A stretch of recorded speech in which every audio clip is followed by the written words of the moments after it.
Alright, what's up? This is a very last second thing, I guess. Hey, not much to do on a Wednesday for some reason. It's a beautiful day outside. So I thought it'd be a great time to, I guess, sit in the car and upload a video. But that's what I'm gonna do because I just had a random thought today about Jim Boeheim. I don't know why, but I haven't thought about Jim Boeheim, I don't think, in like probably since they made the Final Four a few years ago, which was like 7 years ago. I think that's the last time I thought about Jim Boeheim. It's probably the last time anyone really has thought about Jim Boeheim because Syracuse sucks, and they have sucked for a long time. Even the year they made the Final Four, they were a garbage basketball team that just kind of got lucky. But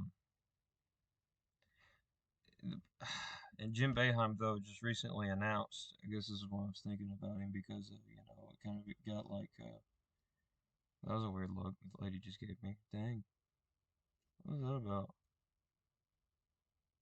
Either way, either way, Jim Boeheim just recently announced that he's coming back next season in the 2023-2024 season. At the age of 78, I forget how many seasons it's been since he started. I'm gonna look that up right now. How many seasons? Oh, anyway,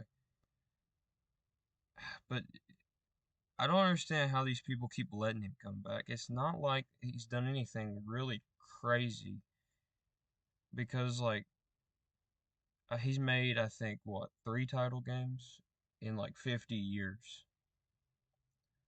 I mean, what the heck, guys? I mean, like, he's not a he's never been like an ultra successful coach, like, at least in the tournament. I mean, the game, even if he was, the game has passed him by, and it's kind of obvious. I mean, the way he plays is so weird, though.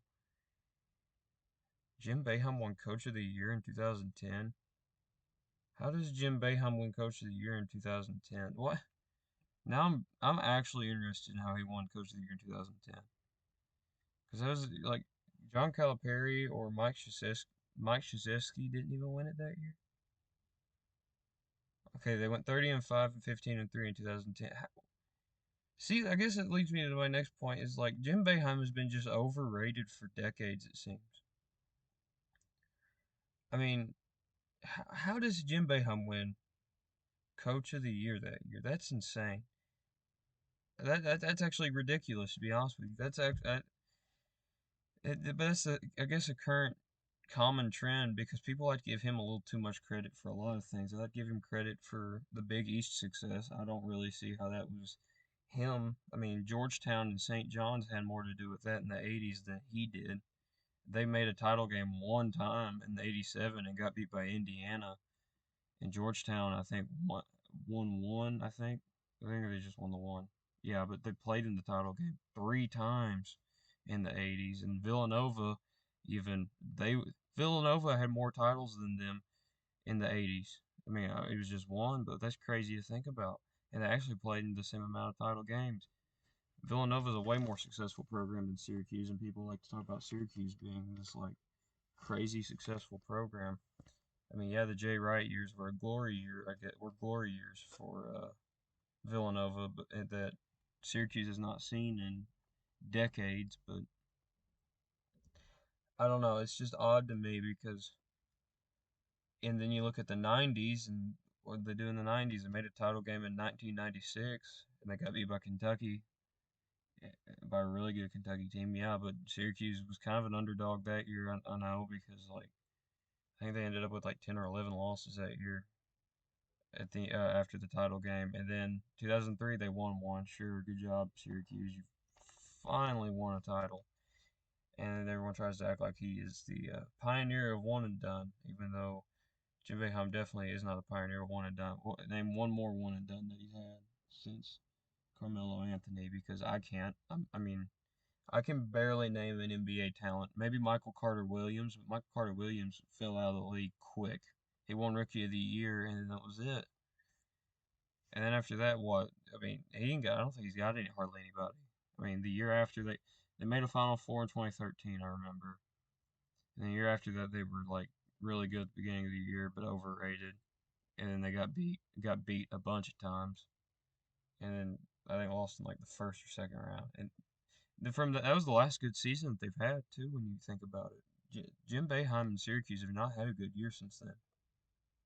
They made the Final Four in 2016, but they were not really good that year. They barely got in the tournament.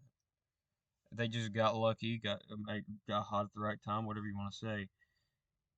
Got lucky is what I would like to say, because I mean that's the last tournament run they've made. I think they've maybe been to the second weekend one more time since then. Maybe. I can't say for sure. Either way, I think Syracuse was probably hot garbage that year. I bet they got beat. I think they got beat in the Sweet 16, didn't they? By like Duke or something.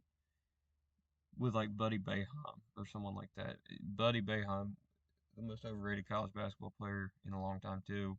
Fitting for his last name. I mean, but I just don't understand. I guess what my overall point is: how can Syracuse keep letting this old fart come back and coach for them?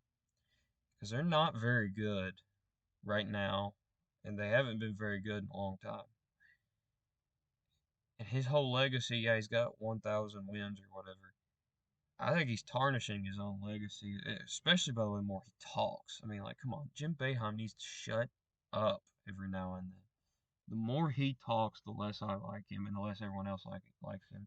He's becoming the definition of old man yells at cloud. He bitching the other day about Wake Forest or something buying their team and how he can't buy his team because he, they were only willing to give him $12,000 or $20,000, whatever. He, oh, it's college basketball, it's ruined. Oh God, what are we gonna do? College basketball's broken. It's not like it used to be. Shut up, Jim. Retire. Take your buyout or something. I mean, I'm sure there's a big buyout there, which is why my team, Kentucky, can't freaking get rid of their coach right now because they got an absurd buyout because he was successful for a reasonable amount of time, and now all of a sudden he's tanked the program almost. So, you know, I think off topic, I guess Kentucky is about to find themselves in that position if they're not careful. They got a top class coming in next year, but I'm really a little concerned about them next year. With Calipari as the head coach because I'm not really quite sure how he's going to be able to utilize that talent. Because if you watch Kentucky, they do not play modern basketball. They play basketball like it was played minimum 7 or 8 years ago, maybe, and that's been it. I mean, Jim Boeheim has got the same problem. He's playing basketball the same way it was played maybe 15 to 20 years ago. So maybe a little bit better look for John Calipari, but both of these teams are in pretty bad position with that right now. I know that everyone asks who are you gonna get for Syracuse. I'm really not sure who they could get. I would think they'd be an okay job, but I don't know. I mean, we've seen already though a program about the same stature of Syracuse, Villanova, absolutely uh, botch their hire with Kyle Neptune. I never thought that Neptune was the right guy for the Villanova job, and I still don't think he's the right guy for the Villanova job. I really don't see how he will, but I don't see how he should survive this season. 'Cause I still think that they could have hired somebody better to replace Jay Wright. I mean, Jay Wright is going to go down as a coaching legend probably, and who knows really if he's done. I mean, he could come back, not to Villanova, but maybe somewhere else. Maybe like a NBA or maybe like a Kentucky, a Duke, a Carolina. Because I just want to get one thing straight: Kentucky, Duke, Carolina are all three going to have job openings pretty soon, if you ask me. Because with Kentucky, at least, I don't really know that Calipari is going to last much longer. Not because they're going to fire him; they owe him like $50 million, but I think he's getting ready to either walk or he's just going to retire like next year. After next year, he's gonna. I think he'll wait out next year, but I don't see that how much longer he has. Um, with John Shire at Duke, I mean they're off to a little bit of a shaky start. I think he'll. I think they'll turn it around, but he's not got great. He's not doing great with recruiting right now. or as great I think as they had hoped. Kentucky is kind of taking their talent away from them again. But I think that'll be the only year that that happens because again, I'm about to the point where I'm thinking that Calipari's either gonna walk or he's getting ready to retire because he's said for a long time 65. And then Carolina, Hubert Davis, they had the tournament run, but they stink this year. So I don't see him. I don't really see Hubert Davis having a job much longer. Maybe not past next year either. So, and then Syracuse, I would hope would have an opening next year. At least I'm sure their fan base does, because I have a feeling that. Look, I have no idea. I've not looked at any student blogs or anything like that, but I have a feeling that if you're a student at Syracuse University and you've watched this basketball team for 4 years, 3 years, whatever, you're really wondering why is this old hag still our coach? Like this dude just yells at everybody. First of all, the way he treats, by the way, the student reporters is funny. Look, well, I guess it's funny to be, but I bet being a student reporter, it's got to be absolutely heartbreaking. Because if you know who Jim Boeheim is, you probably think of him in Syracuse. You know, because let's just be honest, a lot of fandoms are cults, and I have a feeling that's the case for Syracuse. Um, that he's a coaching legend, but and then he just belittles a bunch of people. But you know, as long as he gets to get paid, I guess a few $1 million and coach until he drops dead, because that's probably what he's gonna do. I have a feeling his cause of death is going to be, you know, like everyone tries to say, Joe Paterno died of a heartbreak after they fired him from Penn State. I have a feeling that's how Jim Boeheim goes. Let's just be honest. I'm going to predict a death. Jim Boeheim's going to die within a year after he retires. He just strikes me as that type because he's not as good as Bear Bryant at all, but Bear Bryant died within like 3 months of when he retired. Adolph Rupp died very shortly after he retired. I mean, Joe Paterno got fired and sacked from Penn State and died. Probably an inappropriate comment. No, I don't care. I don't care. Um, but yeah, I just Jim Boeheim's gonna go down as probably an overrated coach. I know this kind of didn't focus on one topic the whole time, but I think Jim Boeheim can kind of resemble a lot of problems right now with college basketball or with a lot of the top programs. Because let's be honest, the only program, the only blue blood program that's really like being successful right now is Kansas. And then if you consider UCLA blue blood, then I guess UCLA, but because they're I guess all right this year. But it's a weird year. Um, we're gonna get more content going. Uh, we're actually gonna start some high school content here soon.